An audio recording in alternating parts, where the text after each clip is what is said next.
جو چیز قرآن کی کسی نص قطعی سے اس کی حرمت ثابت ہو یا ممانعت ثابت ہو اس کو حرام کہتے ہیں۔ اگر حدیث سے کسی کی حرمت ثابت ہو تو وہ مکروہ تحریمی کہلاتی ہے۔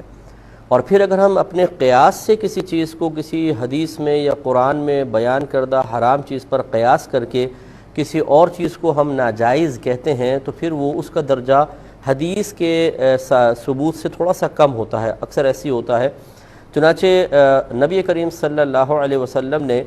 ذبیحے کی 7 چیزوں کو 7 اعضاء کو کھانا منع فرمایا، لیکن اس میں اوجڑی کا تذکرہ نہیں ہے۔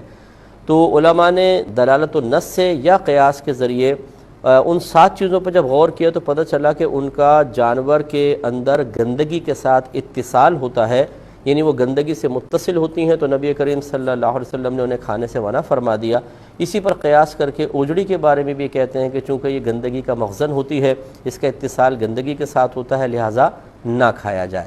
لیکن چونکہ یہ قیاساً ثابت ہے تو اس لیے جو محتاط علماء ہیں، میں بھی اس میں میں محتاط تو اپنے آپ کو خیر نہیں کہتا، لیکن یہ ضرور ہے کہ میری بھی ذاتی رائے یہ ہے کہ یہ زیادہ سے زیادہ مکروہ تنزیہی ہے، تحریمی نہیں ہے۔ اور خصوصاً ہمارے ہاں معاشرے میں بہت زیادہ اوجڑی کھائی جاتی ہے، بے شمار گھروں کے اندر کھائی جاتی ہے، اور جب کوئی چیز بالفرض اگر اصلاً بھی منع ہوتی،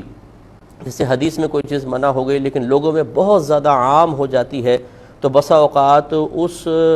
محظور شرعی جو ممنوع چیز ہے اس کے عام ہو جانے کی وجہ سے اس میں حکم تخفیف پیدا ہو جاتا ہے، یعنی آسانی پیدا کرنا علماء کرام کی ذمہ داری ہو جاتی ہے۔ تو لہٰذا اس میں عموم بلوہ بھی بہت زیادہ ہے کہ بہت سارے خواص بھی کھا رہے ہیں، عوام بھی کھا رہے ہیں۔ میں 6 سال تک بھاٹی گیٹ میں رہا ہوں، ہمارا جامعہ نظامیہ لاہور میں تھا، وہاں پڑھنے جاتا تھا، تو وہاں صبح ناشتے کے تھال لگتے ہیں، اور بلا مبالغہ میں آپ کو عرض کرتا ہوں کہ ہزاروں لوگ روزانہ کھاتے ہیں۔ اگر آپ ماہانہ حساب کر لیں تو لاکھوں کی تعداد ہو جائے گی، اور وہاں اوجڑی کھاتے ہیں لوگ بہت زیادہ۔ تو خلاصہ کلام یہ ہے کہ چونکہ یہ بہت زیادہ کھائی جا رہی ہے اس لیے اس میں حکم ہلکا ہی ہوگا، زیادہ سے زیادہ مکروہ تنزیہی کا حکم ہوگا۔ مکروہ تنزیہی اس فعل کو کہتے ہیں کہ جو کرنا گناہ نہ ہو لیکن شریعت نے اس کو پسند نہیں کیا ہے۔